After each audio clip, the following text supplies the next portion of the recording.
So hello everyone, my name is Chiogo Constance Ikokwu and I am editorial lead at the African Press Club.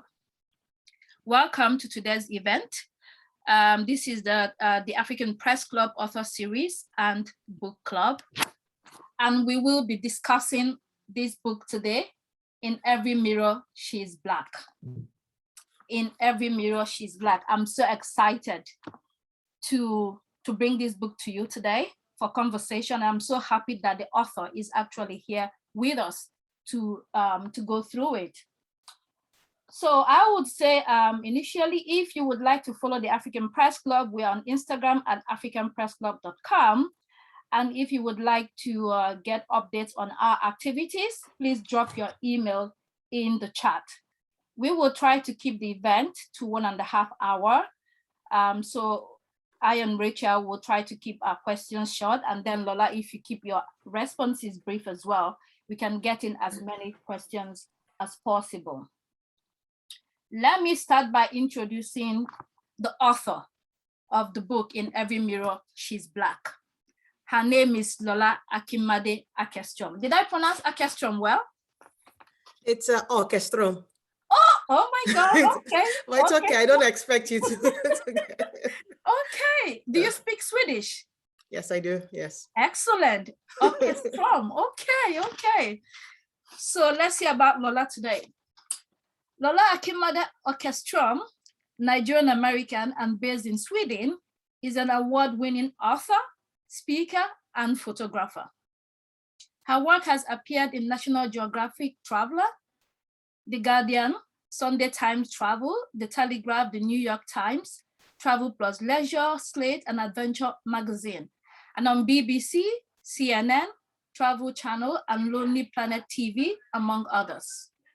In addition to contributing to several books, she is the author of Due North, the 2018 Lowell Thomas Award winner for Best Travel Book, and the best-selling Lagom, The Swedish Secret of Living Well. This is available in over 17 foreign language editions. She has been recognized with multiple awards for her work, including the 2018 Travel Photographer of the Year Bill Monster Award, and she was honored with a MyPad, Most Influential People of African Descent, 100 Award within Media and Culture in 2018. Her photography is represented by the National Geographic Image Collection, and she is based in Stockholm and tweets at Lola Akinmade. So that's Lola for us. Then let me introduce Rachel. Dr. Rachel Brown is a force of life. I first met Rachel in Barcelona when she was working on her PhD in social media activism. She earned her first degree in the US and now lives in Ghana, where she teaches at the Ghana Institute of Journalism. She also manages StudyX, a virtual education platform. Originally from Jamaica, she has conducted projects in 31 countries. Earlier this year, Rachel was appointed as a World Food Forum champion. Rachel is an activist and believes we have the power and duty to heal and protect our earth. It is my pleasure to welcome these two wonderful, powerful women to TAPC event today. I mean, don't get me started. So I'll just hand it over to Rachel to begin with her questions to Lola, and then you can come back to me. Welcome everybody, and I hope you enjoy the program. Welcome. It's the power for me. So happy and grateful to be in such a great company. So many of you from all over the globe. Rose Ezioma, you've just joined us. Let us know in the chat where you're joining us from. Sai as well. Lola, where to start with you, sis? Well, I just want to start by saying thank you. I just want to say by saying thank you to both of you for having me here. It's just a huge honor to be here in your presence and to just learn about you as well and to get to meet you. So thank you so much. The privilege is ours. The privilege is ours. I feel like we should have read Constance's bio, but it would have taken a few days I know, to right? get through it. But Miss Lola, my gosh, I was just really amazed by everything that you've achieved. You also have such a unique journey. I mean, you just said you speak Swedish. How many people do we know that speak Swedish? Amazing, amazing, amazing. The book is also amazing. And I love the fact. So for those who have not read the book, maybe you should give them a brief synopsis, because, you know, we want them to get the book. Everybody, if you haven't read the book, you have to read the book. But Lola, give them a brief, when I say brief, just a little taste, leave them wanting. You know what I mean? No worries, no worries. Thank you. So in every Mirror She is Black follows the lives of three very different Black women who end up in Sweden for very different reasons. There is Kemi Adeyemi, who is Nigerian American, who is very successful at a job in the US, but not so successful in love. There is Brittany, who used to be, she's African American with Jamaican roots, who used to be a model, but now works as a flight attendant. And then there is Muna, who is a Somali refugee, who lost her family en route to Sweden.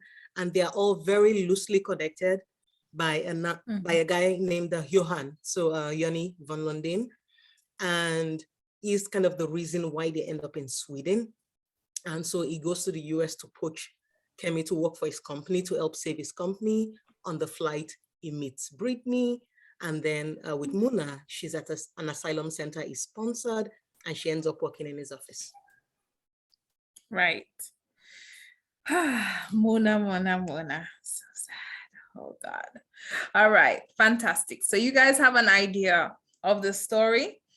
Definitely should read it from beginning to end. The end will shock you. Promise you that for sure. But Lola, I have some questions for you. Yes.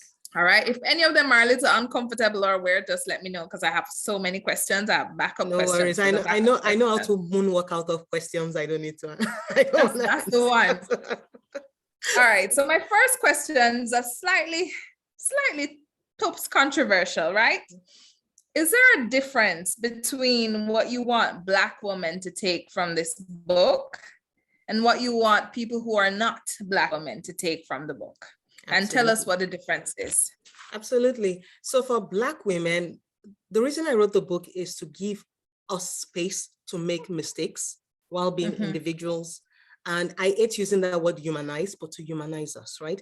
Because Black women, we are not allowed to make mistakes in society. We get judged harder. If I'm having a bad day, then they're going to be like, well, that's how all Black women are, you know? So I wanted to create a book with very different Black women in different classes of society, with different values, making mistakes as well, so that if Kemi makes the mistake, you don't say, well, that's how Brittany is, because now you know Brittany as an individual, right? So I really wanted us to feel seen in all our complexity as well. And then for non-Black people I took away the flowery prose so that it was more direct. So they actually see this is what we experience every day. I'm not wrapping it up in literary fiction to make it land easier for you. This is how we battle microaggressions every day. So that's kind of why I wrote the book this way. Awesome.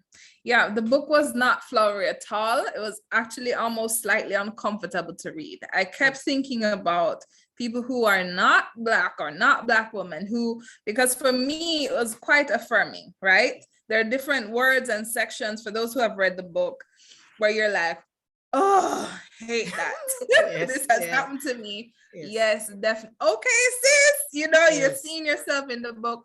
But I was thinking about what the perception would be like for someone who is not a Black woman or not Black or familiar with the experience. Yes. To kind of piggyback on what you said, I'm really glad you said what you just said about Black women just now. There are kind of unrealistic standards in society for us. The expectations are either really bad or really high. Yes. And to add to that, the pressure that we place on ourselves as women of color who are educated, who are trying to kind of break the mold, break the glass ceiling, break the status, break everything, and we end up breaking ourselves in half just trying to break everything else. It can be hard. And so you said you didn't like the word humanize us, but it's a great word, I think. What I found interesting, and the reason I asked this question is, you are the epitome of Black excellence, right? Well, I just stay busy. That's all. Right. You are the epitome of Black excellence. Thank you. I know you're from a Nigerian family, and African parents are similar to Caribbean parents. So the expectations are, also you've chosen an artistic path, so not engineer, lawyer, doctor. But how do you cope with these expectations in real life? How did you find the bravery and the courage to follow your own path, to be human, to try your own thing? How did that happen for you?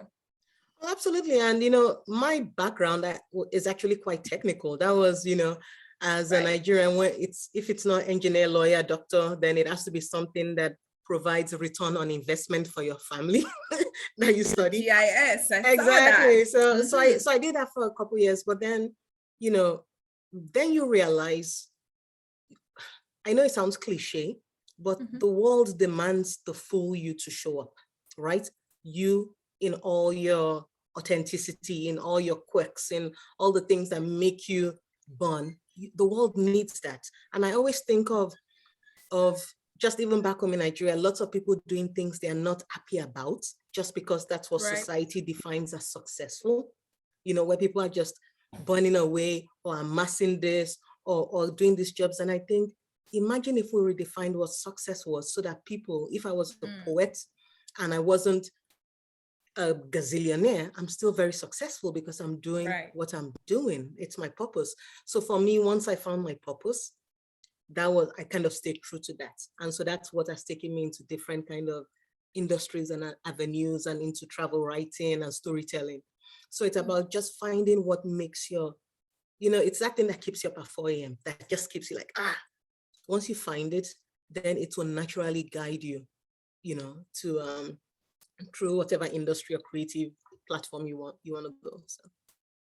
Absolutely. Thank you for that. Inspired, #inspired. I'm going to hand over to Constance for a few questions, and then I have some more later. No worries. Thanks, Rachel, for a wonderful start. So I will begin my question by reading, there's a note, it's a review by an author on the front, and it says, this book, I guess, will stick with you long after you've turned the last page. Will stick with you long after you've turned the last page. I can confidently confirm that this is true. Thank you.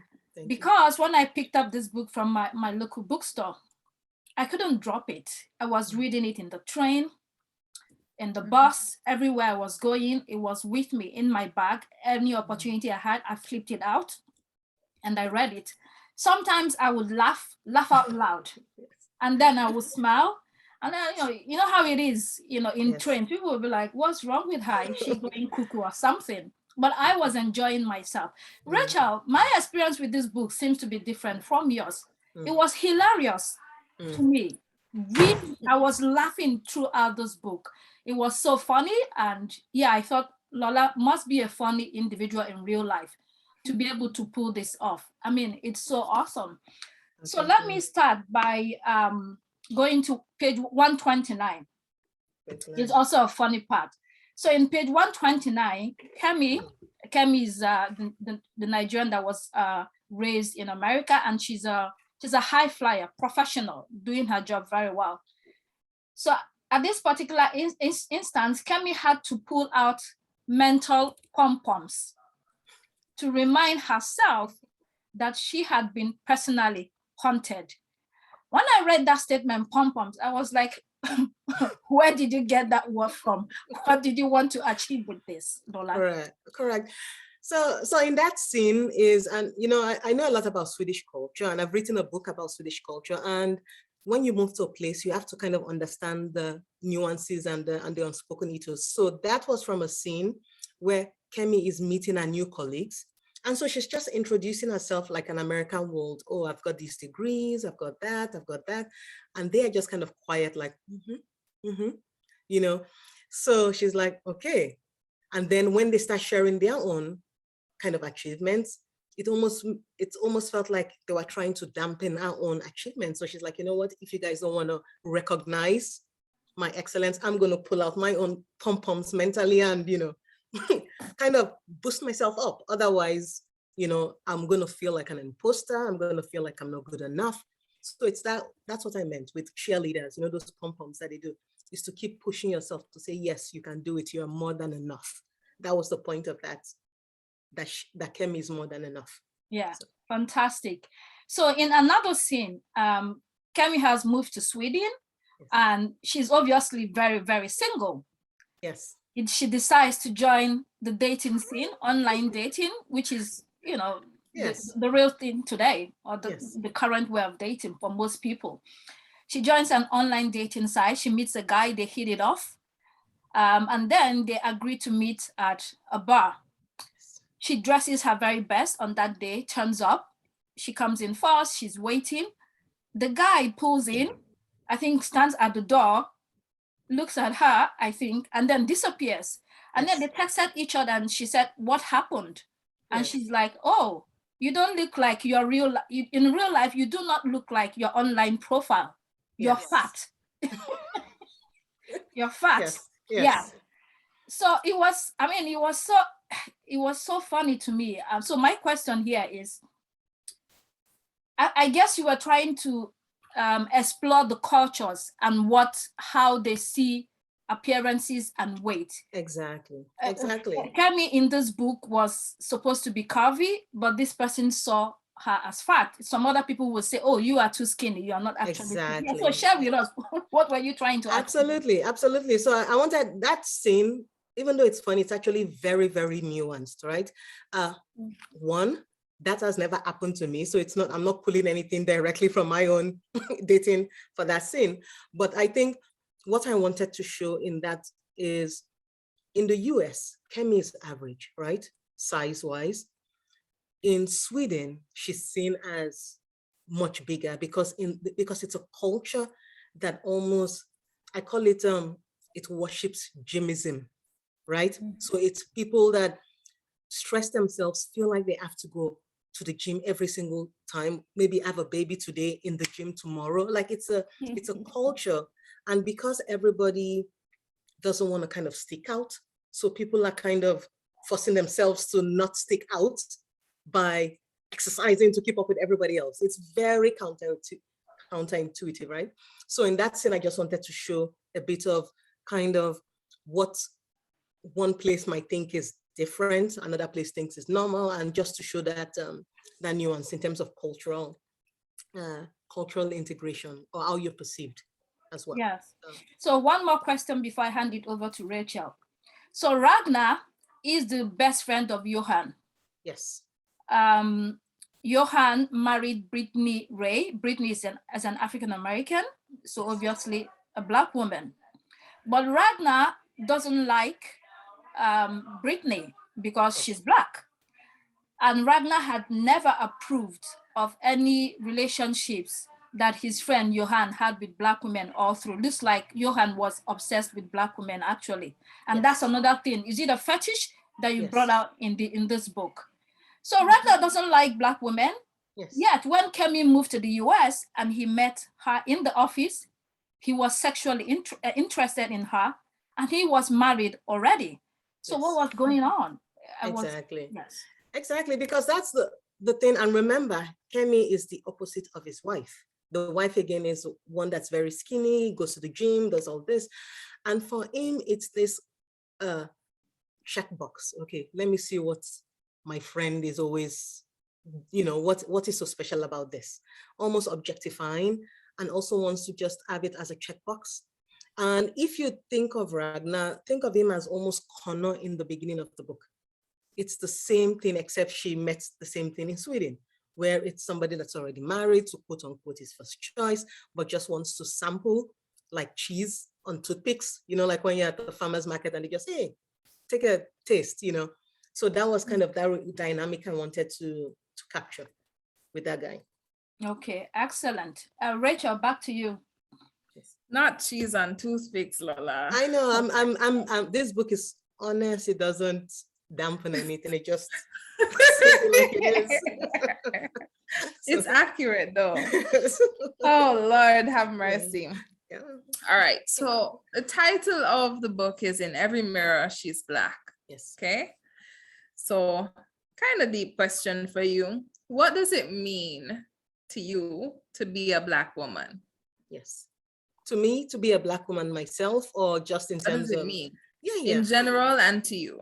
Oh, I think to be a Black woman, I mean, I feel like it's a privilege, right? It really is a privilege. And a friend of mine, Matteo, shared a quote with me. He said, I want you to think of a circle.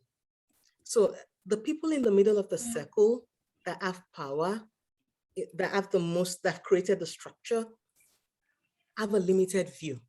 They're just in the middle. But those on the periphery, on the circumference of the circle, the marginalized, have a broader, wider perspective of life because they can see all around as well as see in and out. And me being a marginalized Black woman, even though I am tired of the struggles, I am tired of having to work 4 times as hard, especially sometimes when you're the smartest person in the room. I think that's the one that just burns the worst. But it's also a privilege because it adds to my depth, it adds to the complexity, it adds to me just being a fully richer individual that can empathize with lots of different struggles or lots of different issues. So me being a Black woman is, for me, also feels like a privilege that I was born in this skin. Struggles, lots of struggles, but also I wouldn't have it any other way, right? And so the title of the book is to show that these women are all individuals with their own loves and likes and values. But the first thing the world sees when they meet them is, first of all, you're a Black woman. So the world meets them with a box of stereotypes. And then once the world starts to interact with them, they start to deduct from the stereotypes. That is wrong. That is what, we need to somehow change in society. Like when we meet Black women, it's not with a box of stereotypes and then deduct. It's actually you meet us with a clean slate as individuals and then make your opinion. So. Wow. Love that. That was great. Thank you for that. Thank you. All right. So my next question is kind of about your experiences, right? You've lived in many different countries and different cultures, very, very different cultures. What are some of the similarities and differences that you've noticed in terms of your perception or people's perception of you as a Black woman and their reception of you as a Black woman? Similarities and differences in Nigeria, US, and Sweden, or anywhere else. Yeah, no, of course, absolutely. And remember, I work as a travel writer and everywhere. So I've been to some places as far as like Greenland, Uzbekistan, just lots of very different cultural places. And one of the things, so I'm going to divide your question into two, So as a travel writer, just a photographer, just kind of visiting different places and meeting people, sometimes I may be the only or the first Black person they see. Absolutely. And so sometimes they meet me with stereotypes, sometimes they meet me with awe, or sometimes they meet me with just objectification, right? And so I'll give you an example. In Uzbekistan, when I was in Uzbekistan, I took a lot of selfies with a lot of locals and I was getting tired, but I was digging deep. I'm like, okay, why are people, I get it, they haven't seen a Black woman, but then I started digging deep and saw that the government doesn't really issue visas to Africans or to people with that are majority Black, right? So I was able to go in under another passport. So I'm like, if you're not softening your borders for people to come visit on holiday, then how would people meet other people, right? So there was that, but then also in Uzbekistan was where I had a really profound experience because I was out in a village by the border, just way out there with the border to Tajikistan, just a village called Ayat. And I saw an old man wearing a great kind of beautiful purple kind of jacket. And I went up to him through the interpreter. I said, can I please take your photo? And this old guy said, where are you from? I said, Africa. He's like, where are you from? I said, okay, Nigeria. He's like, what's your name? I said, my name is Lola. He's like, no, what's your name? I'm like, my name is Lola. He's like, but you're African, right? I'm like, yes. He's like, then tell me your name because I know your names are long and have meanings. And so I'm looking at my guide like, is this old guy a wizard? What's going on here, right? So I tell him my full name, Ono Aralola Oluwa, which means God's ways are wonderful. God moves in mysterious ways. And the guy was like, yes, it's a beautiful name. I knew your name was longer. So the experience that was profound. I felt very seen in that moment, with that man. So that is kind of how I move through the world with a very open mind.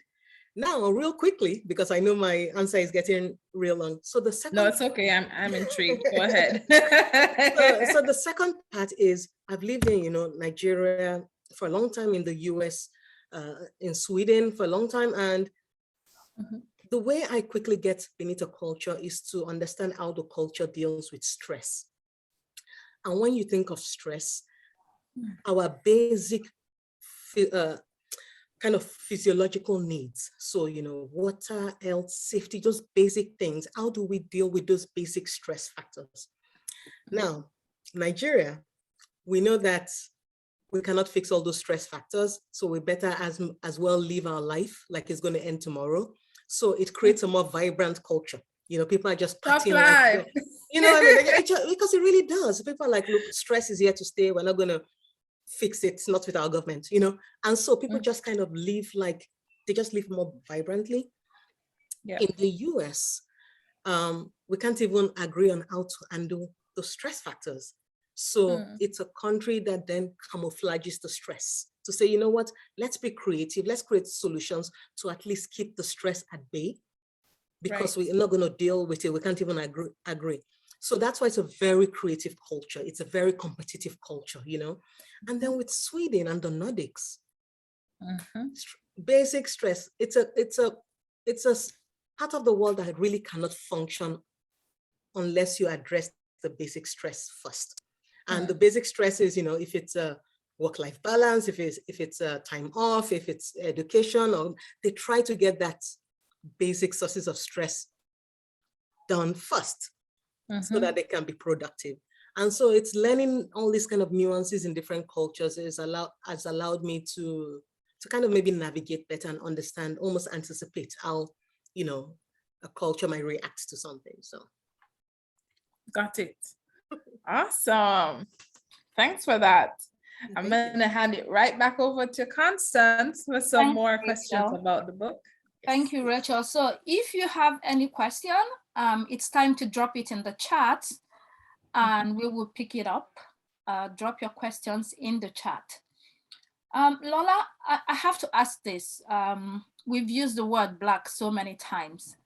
And the first time I went to the US, that was the first time I knew that I was Black. Yes, same here. Yes, it was jarring. I said, excuse me, you're Black. Yeah. It was very surprising to me because in African countries, we do not identify ourselves with that word. Correct. You identify as from your ethnic group. Yes. I am Igbo, I am Yoruba, Hausa, yes. Zulu, Xhosa, Luo. Exactly. That's what we are. Yes. So for a lot of Africans, when they travel for the first time, especially it's more explicit in the US. So I would like to ask, how was it for you with that experience? Did you experience that? How did you manage it? How did you settle into it? Because when I picked up this book, the first thing that hit me was this Black. Yes. And I keep saying we are more than a color. This is a yes. color to me. Yes. For people in the Caribbean or for people, African Americans, it might be different. They might feel yes. different because they grew up in different circumstances. But for me, yes. anytime I see this word, it hits me. Yes. So how were you able to settle into this word, and how has been your experience, especially living in Sweden now? Exactly. So I moved from Nigeria when I was 15. And so the privilege I had up until that point is that nobody could tell me I couldn't do anything because I was Black, right? So I Right. grew up in a place where it's just cultural differences. Everybody looked like you. People could not say, oh, your skin is this, so you can't do this. For me, that was like, that doesn't make sense. You have to give me a stronger reason. So that was the mentality I already had when I moved to the US. And so when I moved to the US and people are kind of trying to box me, saying, oh, well, I mean, you should like this, you should do this. I kind of fought against it. I'm like, no, but I know who I am. I'm coming with my own culture. I have my own experiences as well. And so I got isolated a lot. And a lot of that isolation kind of drives the work I do, which is cultural connection, right? Trying to bridge understanding. And so living in the US before I moved to Sweden was also a privilege, because then when I moved to Sweden, and then I realized that it was almost like your voice is not as strong or shouldn't be, or you should just be happy you're here. Then I fought against that. I'm like, what do you mean? That doesn't make sense. I mean, I have lived in the US where I can see, even though the US is just laden with racial strife, at least it's being talked about. And I can see Black women self-actualize like Oprah, and even, but here in Europe, it's like, I'm looking for those, the kind of in that level, because it's a continent that doesn't kind of give you the space as a Black woman to self-actualize to your full potential. If you want to, it's just going to block. And so that was also why I wrote this book, because Europe likes to say we don't see color, right? Or like, oh, look, we're married interracial. Oh, my wife is from Gambia. I'm not racist. But like, if your wife was your CEO at Ericsson, would you take instructions from your wife? Would you respect our authority and our influence? Two different things, right? So I really wanted to tackle a lot of this in the book as well, and to give space to say, Black people are not a monolith, even if we are comfortable with the term Black. I'm comfortable with it, but I also know I'm Nigerian. It's not, but just understand people have their own differences. Some people want to be called Black American, some people want to be called African American, some people want to be called only Black, but at least understanding that we're not a monolith. It's like saying, oh, Constance, you're from Nigeria, right? I met Lola, she's also from Nigeria, maybe you should be friends. It's like, no, Becky, I know somebody from Ohio that's called Karen. Maybe you should just be friends just because you're from Ohio, right? It doesn't make sense. And I think it's very disrespectful to Black people when people say that. It's like, oh, I know somebody from Namibia. Maybe you know each other. You're from the same, it's very, so that's the point of the book, is to give people space as well. Okay, so my next question ties into what you have just said. So Brittany Ray, African-American, marries, Johan, this wealthy man from Sweden. And then Lola also comes to work for Johan, Not Lola. Why do you think I'm Kemi? I'm not Kemi. Kemi. I just want to, let's back up real quick, just to clear that in the air. Oh, sorry. Kemi is, because people always assume Kemi's character is based on my life because she's Nigerian American. That's actually the farthest character. It's Muna. That's actually the closest to me, because Muna is, wow. Yes, because Muna is inspired by my teenage self when I moved from Nigeria to the US, trying to find myself, to find identity, to let people see me for who I was, right? And so the reason I made Muna Somali, obviously, in terms of statistics in the Nordics, you'll find more Somali than you'll find like Nigerians.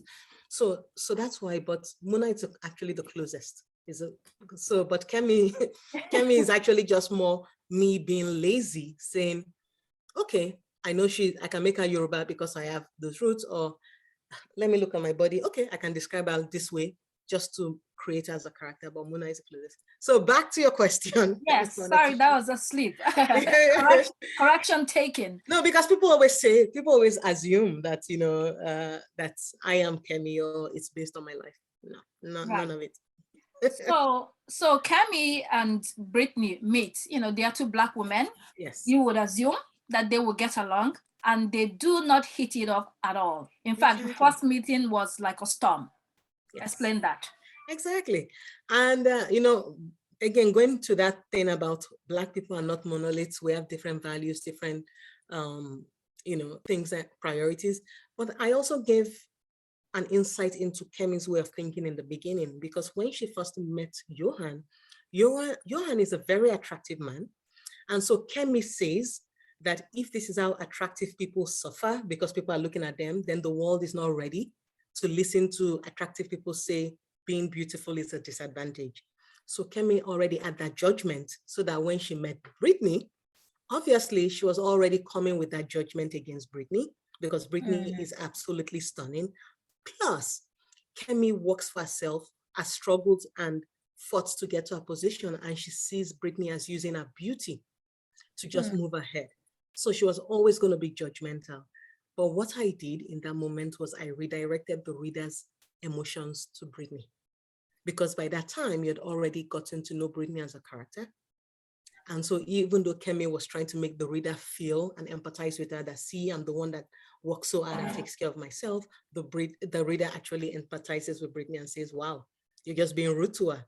This lady has gone through a lot as well. So I really wanted to show that, because that's reality. I think a lot of people that came into the book expecting Brittany, Kemi, and Muna to form like a Charlie's Angels trio of sisterhood. That is fantasy. This book is a real book. I'm an idealist. That is what I would have loved. But this is a book that's kind of rooted in reality, in the real experience. And so that wouldn't have made it believable. So splendid. Rachel, do you want to take some of the questions? I think absolutely. So we have a deep question from Cordelia. The question is, so the book's title is In Every Mirror She is Black.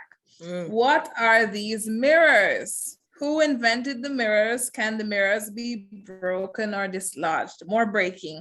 Yes. I love this question, because I'm going to quickly put a link to an article I wrote about this for 4 Seasons magazine. I'm just going to pop it here, because I think you will appreciate this, and I'll explain. Okay. So the article is called Catching Our Reflections. So these mirrors, so take some time and read that, but these mirrors are what society has created as the stereotype of a Black woman, right? So look at it as going into a circus. When you go into a circus and then they have these mirrors that kind of distort you, like it makes you look long arms. That is the mirrors, the distorted mirrors that society has created for Black women. And so what do Black women do? Because we see those distorted mirrors, we say, no, that's not us. Then we overcompensate. Yeah. We work hard. We get everything. We burn ourselves to say, you know what? This mirror makes my hand look this way. I'm going to overcompensate. But the problem is that no matter how much we do, we can never break the mirror, because it's distorted. It is the society that created that mirror. It is the owner of the circus, the system, that has to break the mirror.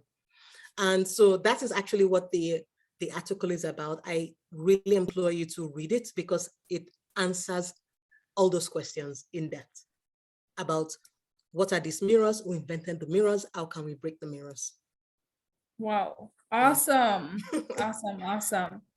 So here's another question. This one's from Segun. Lola, would you say the Black lady is assertive or apologetic in the different environments that they find? So I would need a lot more context, because in that, when a Black woman is being assertive, she's actually being seen as aggressive. That is what society does. So it's not so much apologetic, and the apologetic comes, and that comes in when, for example, there's, and I don't want to turn this into black or white, but there's some situations where when you're being assertive as a Black woman, especially if it's with white women, then they start to kind of get into their feelings, and we call it like the tears. They start to cry. So that even though you are the one in the right, society says, well, you made her cry, so now you're in the wrong. you know. So that those are some situations that are very difficult for Black women to handle. But it's society that says Black women are aggressive when they're being assertive. And I actually had this happen recently, last year, where a client, I was assertive in a meeting, and then the client kind of went to go tell somebody I was working with that, well, ask her to tone down her voice or tone down herself, trying to tone police me when I was actually just being assertive. But then there are other men that are grumpy and use curse words and just very aggressive, and they just let them go, just the double standards, right? So, yeah, so would you say the Black woman is assertive? It's the Black woman is just being herself. It is the environment that puts the labels on her in Absolutely. what, you know, so that's my answer. Absolutely. If anyone else has questions, please drop them in the chat. I have one here. Okay, so we've talked about a few things today. Yes. Right? I have a feeling something, you know, what your answer is going to be like. But here's a hard question. I was trying to think of what my answer would be. I was like, I don't know. No worries. If you had one wish that could be granted, anything at all, for all Black women in the world, one wish for us, what would it be and why? One wish for us. Oh my God, that is so difficult. It's a great question, very great question. But I would say one wish would be that society fully realizes that we can't be strong all the time. We actually need to be taken care of. That would be the one wish, is to say, because there's a Swedish proverb, and I think I wrote it in the back of the book, that when I was writing my first book, I came across. And the Swedish proverb says, you know, den djupaste brunnen kan också tömmas. The deepest well can also be drained. The deepest well can also be drained. When I came across that proverb, it really stopped me dead in my tracks. And Black women are some of the deepest wells in society. Without a doubt. Deepest wells where you are in pain and people are saying you're still strong because of the way you're dealing with your pain.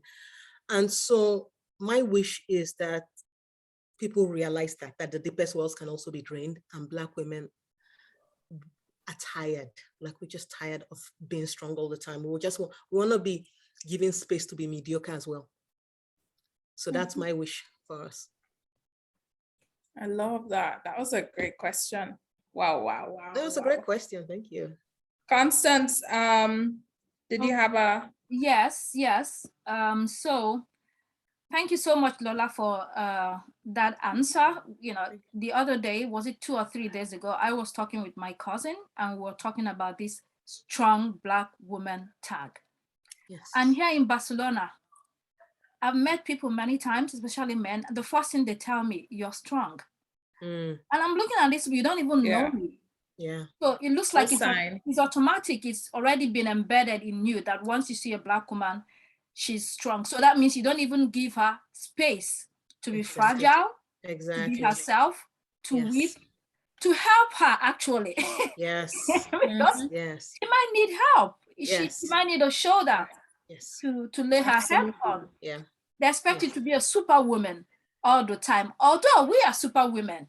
Yes. That's the problem. That's the problem. It cannot be all the time. It cannot be all the time. So thanks very much for that answer. Yes. I would like to take you to photography. Yes. I mean, you do so many things. So many things. And how did your journey into photography begin? And, you know, what is it like now? Do you do more photography than writing, or half and half? Correct.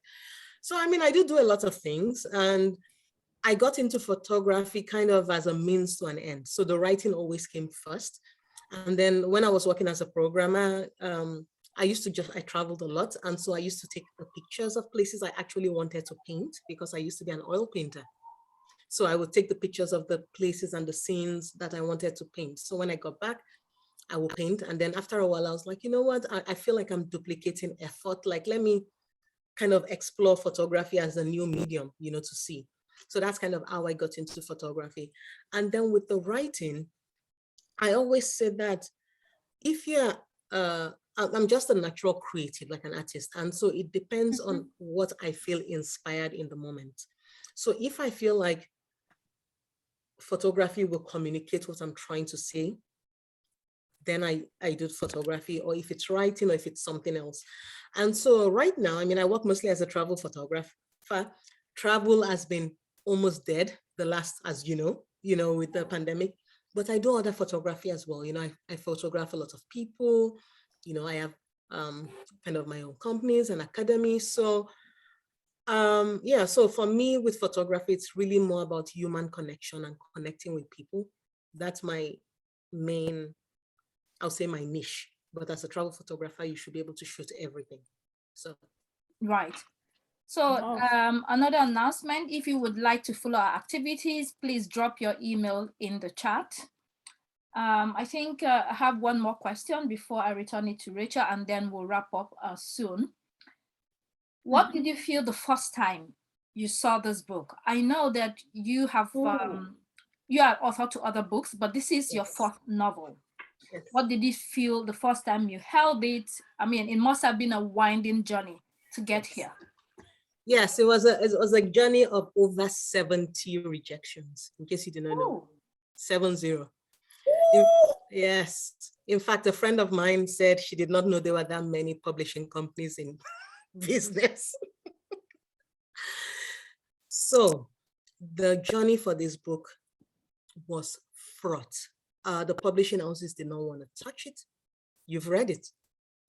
They also, so the book kind of sits between literary fiction and commercial fiction, because I did that by choice. And so a lot of them were like, well, it's too commercial for us, the literary, it's too literary for the commercial. And then they say, well, it centers 3 Black women. We're not sure our audiences are going to connect with these 3 Black women.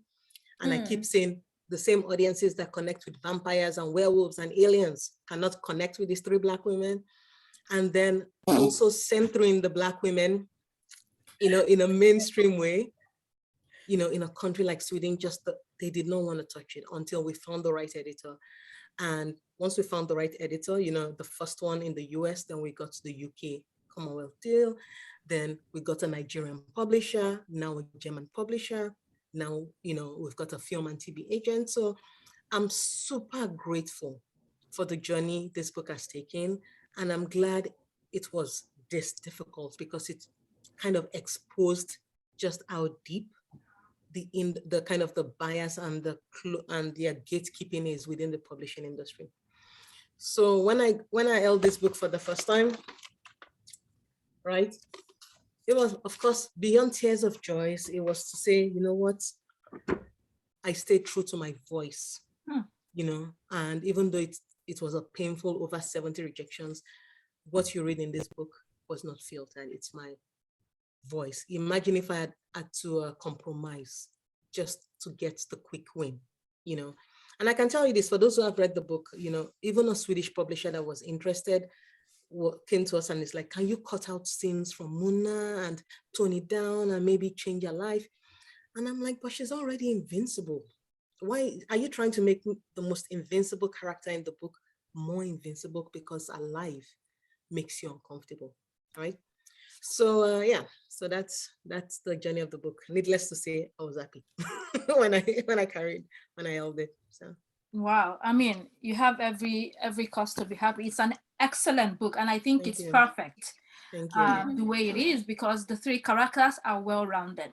Not only the 3 women, every other character in the book was really well-rounded. The imagery, the style, it was excellent. Thank you. I really enjoyed it. Rachel, do you have any question? Of course I do. Maybe one more, and then we'll open it up. If anybody has any comments, and then we'll wrap it up.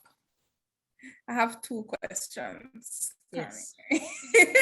The one is a continuation of yours. Lola, for aspiring authors, right? what exactly was the process? You wrote this book. How long did it take you to write it? And then did you just send the manuscript out to 70 companies? Did you have an agent? How did that work? Yes. So for people who want to write a book, how does it happen? Exactly. So absolutely. So this book was a little bit different in that it took me to write the first draft of this book about 9 months, right? Wow. Most books take longer sometimes. Yeah. And some books had been, there's a book I'm already writing that's been stuck 7 years and it's still not moving. So this book, once I got the idea for this book, and it came quickly, I knew this was the book I was supposed to write at this stage. Now, on Twitter, there's something called, they call it pitching, diversity pitching, so div pit, where you can actually pitch. It's I'm going to send the links to you so you can share with your community, but where you can actually pitch like the synopsis on Twitter to like agents and publishers, and they're always scanning that. So I tried that. And then a friend of mine, Yomi, she actually introduced me. She was Jessica, which, you know, my agent, was in Stockholm with another author. And Yomi was like, hey, let me introduce you to Jessica. Maybe you guys can meet. Doesn't mean anything will happen. So I met Jessica for about 20 minutes and we hit it off. And then I sent my manuscript and she loved it. So that was so that's how I got the agent, which tends to be one of the most tiring parts first, you know.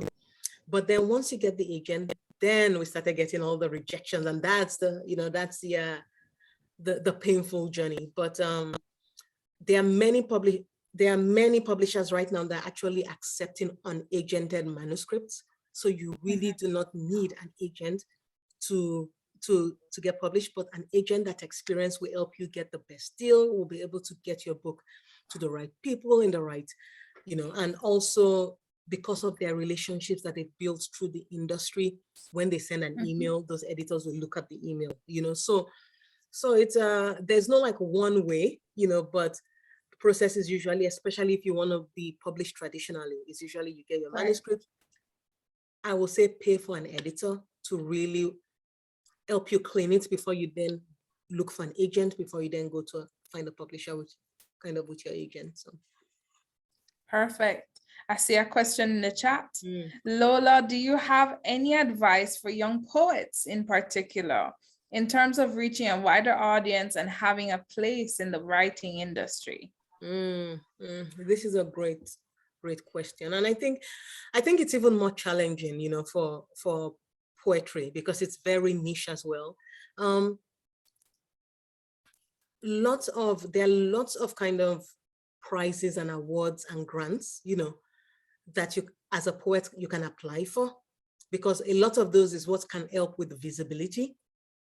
And then because it's super niche, it's I don't know, you know, I don't want to kind of answer questions that I don't have expertise in, but I would say with poetry, if you can at least start getting your work out in terms of awards and prizes and grants and get a bit of that visibility that way, and publishing in kind of journals, start that way, you know, and then but for it to kind of cross over, kind of like how Amanda Gorman did, I mean, it took her being on at an inauguration and that's very rare, you know, for a poet. But I think with the poet, but that should not also discourage you. I think with poetry is more visibility, getting your work out there that way. So, sorry. Okay. So Lola, at this juncture, would you like to read for us any part of the novel that you find most interesting, whatever part you pick, maybe a couple of paragraphs? Yeah, no worries. I'll read them. And I say Franklin, I just wanted to quickly address something Franklin said. He said, in every mirror, she's black. Is it the African woman's perception of herself, or is it how the world perceives her? It's how the world perceives her. So how is this like the same? Are you protesting against the single story? Exactly. It's pretty much, you know, the same by addressing a woman, you know, focusing on career, one focusing on class, one focusing on culture, and showing just how multidimensional, you know, our stories are. So yeah, but it's more about how the world perceives and just sees the first thing they see is this, and that's it. So I can read. I'm going to read a short bit here, which will introduce you to Brittany Ray. And so Brittany Ray, this is where she's having that infamous fight scene with Jamal. Jamal is her boyfriend. And I am Team Jamal, but you know, the book is what it is. So a week after the statement bouquet arrived, another one was delivered. Brittany explained the second bouquet away by telling Jamal that Yoni was obsessed with her. Then radio silence from Yoni for 3 weeks until a dozen light pink roses were delivered to their town home with a note that read, "I'm coming to see you, Yoni." That was Jamal's breaking point. That evening, Brittany sat on the edge of their bed next to crumpled pieces of damp tissue. She'd blown her nose, wiped her tears, rinsed and repeated that action as Jamal started pulling clothes of hangers and shoving them into 2 large suitcases he'd flung onto the floor. Every time she tried calling his name, she was silenced with her hand held up to her face. "Stop," his hand said, "just stop." "This is too much," Jamal mumbled to himself as he moved from closet to suitcase and back. "Jamal," she called out, "that's one business card you just couldn't throw away, huh?" He stopped in front of her. "I don't know him." "I Googled the bastard," Jamal caught his breath. "He collects Black women like trophies. Did you know that, huh? Brit, I swear to you," she cried out, "I don't know him like that." "Then why does he keep sending you goddamn flowers? What the fuck is he apologizing for? For being an asshole."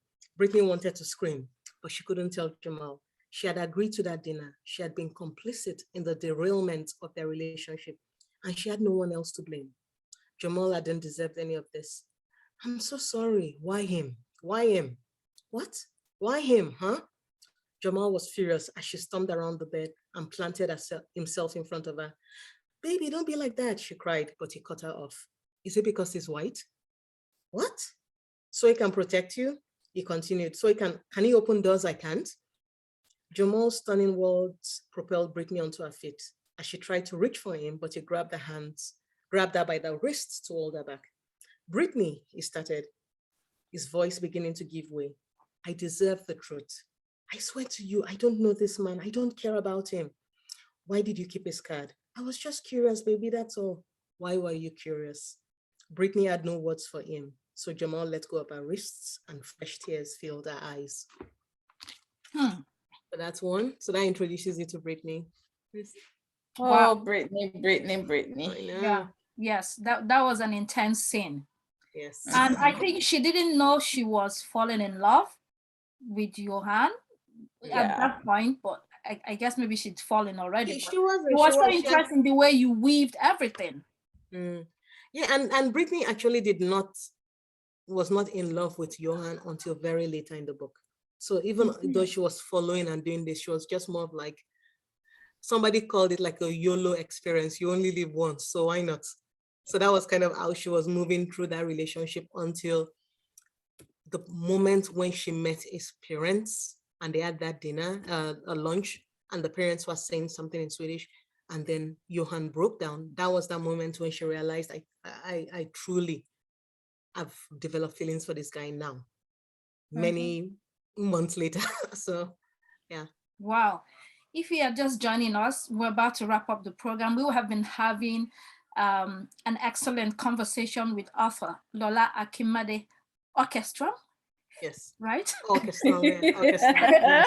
Author of In Every Mirror, She's Black. If you have not got this book, please get a copy. Thank you would not Absolutely. regret it.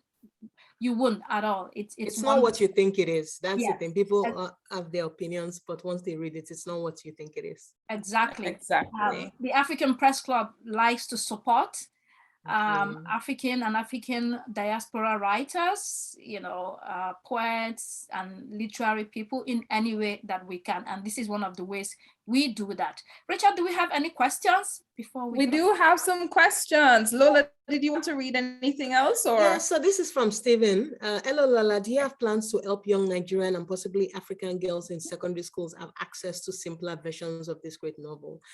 So I plan to do other work, right? But with this novel, I feel like you need to be at least 17 or 18 to read it, because I don't want this to be in their hands to then they feel like, oh my goodness, is this my future? No. Right. This was written for us that are already here in Europe, grown as women that need to see at least our issues written out and acknowledged, right? But I definitely hope to do more, just lots of other kinds of books that will be more appropriate, for like a younger set. But this one I wouldn't recommend to like secondary school. Not just because I feel the content is very, it tackles a lot, tokenism, fetishization, sexism, feminism, suicide, like just a lot. And I don't think they need to be dealing with that yet. And talking about a lot. I mean, you dealt with all sorts of racism, classism, peculiar plight of Black women, misogyny, foreignness. There was a lot you were dealing with in that book. Yes. And when you read it, it runs seamlessly. Was it difficult to be able to achieve that?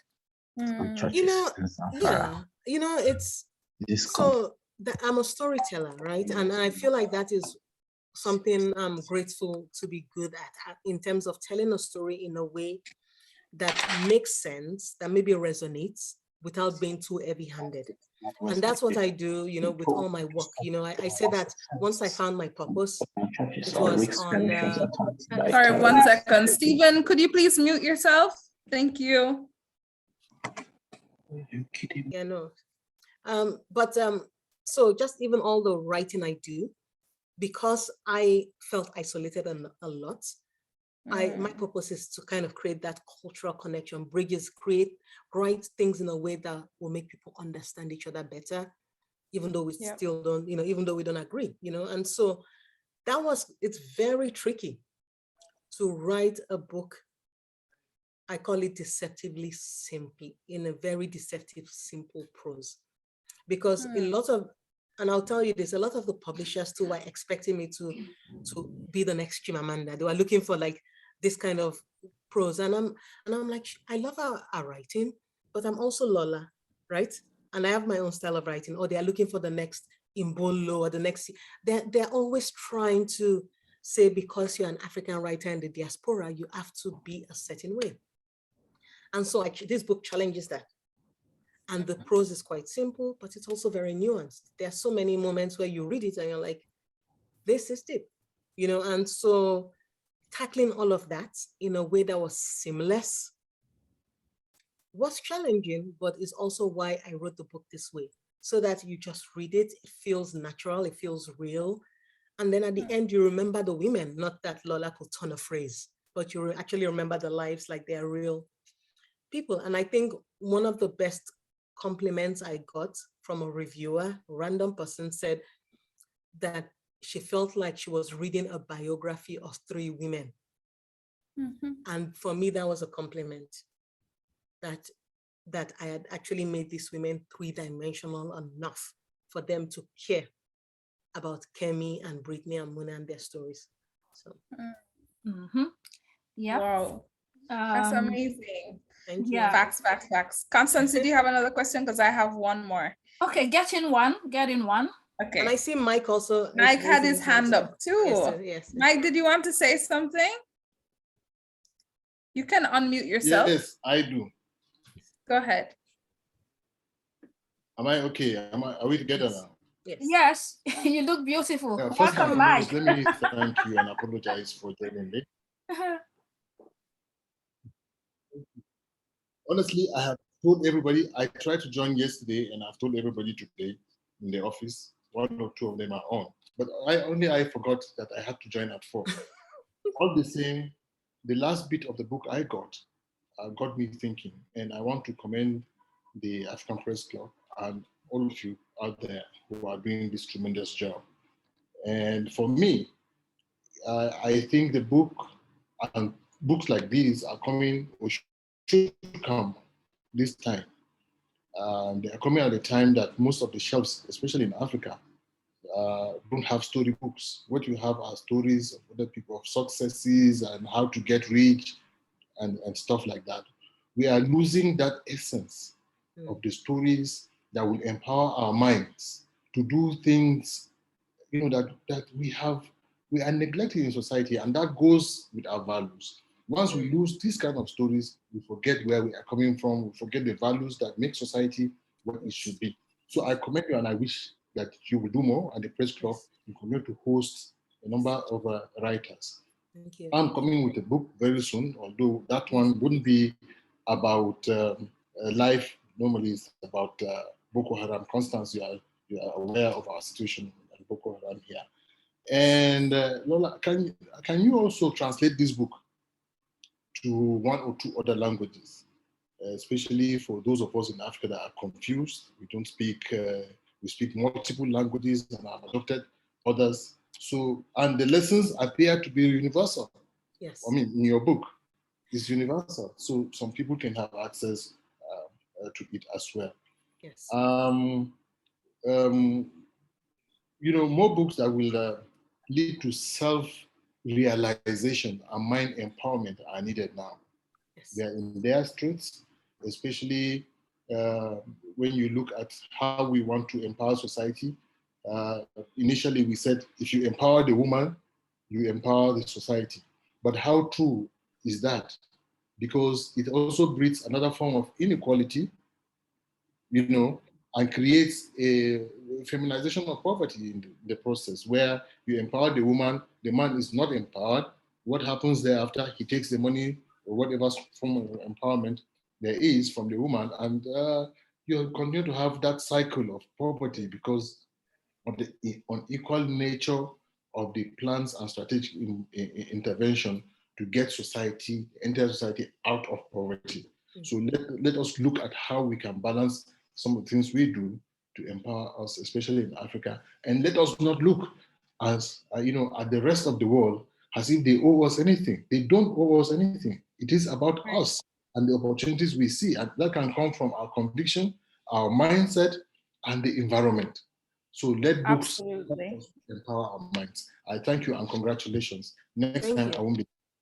No worries. Thank you so much. Thank you. I really appreciate that. Thank you. And to talk about the languages, right now, it's in English, and we're gonna have a German edition coming, and then we have a foreign translation, a foreign rights agent that is gonna sell more different languages. So my book before this is already in 17 different languages. So the goal is for this to, and it usually takes like at least a year or more for all the different languages to start coming out. So yes. Amazing. Thank you. I see Rose looking so thoughtful, and I'm like, what is Rose thinking? But Lola, I have one more question for you. If Rose doesn't have it, Rose, no questions. You're just taking it all in. Yeah. All right. Here's my question. Oh, I see another one just came in, or it's a comment. It's good someone is working on bursting the myths. It's maddening when you're a victim of the frames used on Africans. I wonder when the rest of this our world will realize that Africa is a huge continent of very diverse people. Yes. And it starts by sharing lots of different diverse voices, right? So my voice is a different kind of African voice in the diaspora that is different from maybe the ones that people have been used to the last decade or so, right? So it's about giving space to say, there are lots of different kinds of voices in the diaspora. Even though I go to Nigeria every year, I haven't lived in Nigeria since I was 15. So why would I pretentiously go write about by the river in Ondo and the mango tree just to appease a white audience? No, that's not my reality, right? So I think it's been open up, diversify the storytellers, saying, Africans in Finland can write their stories about what it feels like to be an Afro-Finn or Afro-Swede. And that will show just the diversity of the experience, both outside of Africa and inside Africa as well. So. Absolutely. Yes. Rose, were you waving at us or? Okay, awesome. So Lola, I have one last question for you. One nice juicy question to leave us thinking. All right. You relocated to the US when you were 15 years old, okay? Right before relocation, if you had the opportunity to go back and tell little Lola 3 things before she left Nigeria, what are the 3 things you would have told her? Wow. The 3 things will be: 1, keep doing what you're doing. Stay true to your voice, because that's what's going to make you unique in the end. The world is going to try to make you someone else. Fight it. Stay true to that voice, Say that, you know what, you are not odd. You are not crazy. You're just being who you are. That is fine too. And then I will give her this quote. It's my absolute favorite quote in the entire world. It's by a poet called E.E. Cummings, American poet. And he says, to be nobody but yourself in a world which is fighting day and night to make you like everybody else, is to fight the hardest battle you've ever had to fight. Never stop fighting. So that is what I will tell her, is keep fighting to just be yourself, stay true to your voice. People are going to change you. People are going to sideline you. People are going to isolate you because they don't understand you, but that's fine. Because in the end, that is what's going to make people notice you, your own unique voice. So that's what I'll tell her. Wow. Profound answer to those questions. Really profound and deep. Yeah, I might add, very deep. Thank you. One last question from me. Yes. You mentioned that there were expectations from publishers that you would be in the mode of the Chimamanda, the big names. And you fought it, and you just responded, you wanted to stay true to yourself and your voice. So when you talk about the commercial literature and the other literary type of work, for people who would want to get into writing, what's the major difference? Literary, commercial, how do you know? Yes. And before I quickly get your question, I did want to say to Stephen, sorry, I see my mind is in Swedish. Stephen, do local bookstores in Nigeria have the book? Yes, and it's published by a Nigerian publisher. I made sure of it, that the UK publisher did not have the Nigerian West African rights to publish the book, even though I love the UK publisher. So we took that rights out, gave it to a woman-owned publisher in Nigeria. So she has produced and printed and is distributing the book in West Africa. I wanted to share that. Important for me. No, but sorry, is Stephen in Abuja or Yaoundé? Okay, I don't know, but yes. If you're in Abuja, but so it should be there in Abuja, but it's through Parisia Publishers, and then it's all the bookstores there in Nigeria. So it should be there in Abuja actually. So just check your local bookstore, but all published and produced in Nigeria. So, your question? Commercial. Okay. So there's kind of, when they say literary fiction, commercial fiction, upmarket fiction, literary fiction are books that are very kind of character driven. And they're usually books without a strong point or plot, but they're just, it takes you into the interiority of the human experience in a deep way. It gives the author space to I always say, to just show off their, dictionary cracking English, and stuff like that. But literary fiction, those are the ones that tend to go win literary awards. Those are the ones that if a writer feels like they want to kind of reach some kind of prestige, quickly and seen as a literary great, then they have to write that way. Commercial, on the very end of the commercial, is what they call kind of genre fiction. So it's like all these, I don't know, lead child or thrillers or, shoot, shoot, shoot, bang, bang. That's the plot, not so much character driven, but just like a story arc. And then there are the books that sit in the middle, which they usually call it upmarket fiction. But it's kind of, or sometimes they call it women's fiction sometimes, but it's books that are very character driven, but also have a plot. So you get to, and I call it like the best of both worlds, where you can still enjoy the story, you can still see the character developing and still experience some kind of plot, going along, right? So those are the kind of differences. And then in the genre, fiction is where they have, like the genre, the commercial is where they have, all the different styles, like, fantasy, thriller, all the things you want to do. That's usually more on the commercial side. The literary is the one where those usually, they tend to take years to write. The author is really, in a sense, also showing their master storytelling skills as well. So, right. Oh, have you, Mike has just asked a question. Have you considered a movie out of it? Of this book? Yes. Right, I guess. Yeah, we do have a TV and film agent. And all I can say is I can't share anything until it's announced. Right. So. Okay. No problem. We know you've signed those papers, so there are things that you cannot divulge. Yes. Excellent. Lola Akinmade, Akerstrom. Yes. It has been a pleasure to host you today, and I have enjoyed myself. I hope that you have too, the audience. And thank you so much for accepting to come today to discuss your book with us. And everyone that's been able to make it today, thank you so much for attending. Again, if you would like to come again to our activities at the African Press Club, just drop your email and we will keep you informed. Thank you, my sister Rachel, a force of life, all the way from Jamaica, live in Ghana. Can you? Yes. I am coming to Ghana, actually. Look, everybody pack your bags. We are going to Ghana, or actually we can move to Ghana. Why not? We're ready. Come through. And I just want to quickly say thank you both so much. It's been an honor being here. Thank you so much. I had fun, and thanks for creating this space for this forum as well. So thank you both so much. Great to meet you both finally. So. Yes, and if there are writers you would like to see at the African Press Club, if there are books you would like us to read here, to share here, and writers, please also drop them in the chat. And you can follow us on Instagram at African Press Club. At any time, drop us a message of whatever you want to discuss. Our email is info@africanpressclub.com.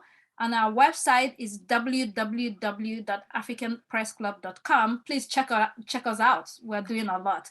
Thank you so much, wonderful people today. Let's give a round of applause to Lola. Thank you. Superstar. Please don't forget, go and get a copy of this book, okay? That's the way to support the writers. Yes. Get a copy. Yes, and leave reviews, reviews and ratings. Actually, those. Really For once, I thought that was Ngozi Okonjo-Iweala until you mentioned another name. Oh, okay. I see. There are many of us. And we are going to do great things. Yes, absolutely. There's space, and more importantly, there's space for all of us. There's a Yoruba proverb: "The sky is big enough for all birds to fly." Yes. Well, that's the African spirit. That's the African spirit, Ubuntu. Yes, exactly. All of us together. Exactly. So not one without the other. Exactly. We'll be looking up towards the sky, so we'll see you up there. Yeah. No, we'll see each other. Just look to your right. We'll be there shoulder to shoulder. Oh, that's no nice. No need to look up there. We're all gonna be shoulder to shoulder. So. Nice. Wow. Thank you so much. On that note, this event has come to an end. Yes. Thank you, and I hope to see you again soon. My name is Chiogo Constance Ikokwu, and I am editorial lead at the African Press Club. It's been an absolute pleasure to have you today. See you soon. And thank you, Lola. Thank you, Lola, for an extremely interesting discussion. There is one thing I will do with follow-up with you. I have my friend in Paris who has the library Shakespeare and Company, and you can catch it up. I heard of them. Yes. Yeah, she does a book reading, and every part with COVID, everything stopped. But we're doing a book festival there, sort of every couple of years. And she also wants to get sending books from Shakespeare to Africa and stuff like that. So there's a lot of things that we can probably pull together afterwards, but it's extremely interesting what you're saying. And I did say the biggest compliment I was ever paid was from an African man who said, "Oh, you're definitely a Nigerian." Even though I'm very white. And so I think the one thing you left out is the strength of the Nigerian woman It's a Nigerian woman who runs a family, and heaven help one of her sons if he tries to cross his mother. So you have the strength of being able to work locally on the ground, and then go into the US or to go into Sweden and just press a button. Whereas you take the people from Europe and put them into a village, into the bush, and then see how they survive. That is the strength of the African woman. And now, you should add, Black is beautiful. Yes, no, it is. It is. No, thank you so much, Josie, and great to meet you. And absolutely, let's definitely. With pleasure. And I'll be sending to Constance the links, because I think there's something to be built on there.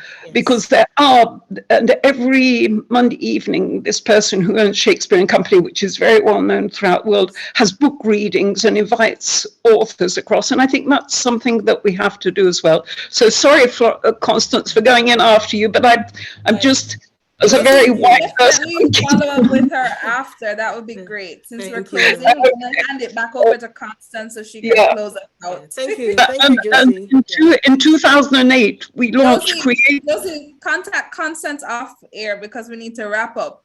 Just one last thing. United Nations. Over to Constance.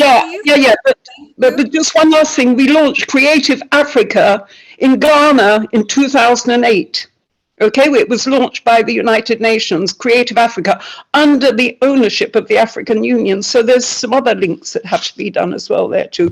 Okay, but thank you very much indeed for where I'm concerned. Extremely interesting. Thank you so much, Josie. And thank you, everybody. Have a lovely evening, and see you all soon. Take care now. Bye. Bye-bye. Bye. Thank you.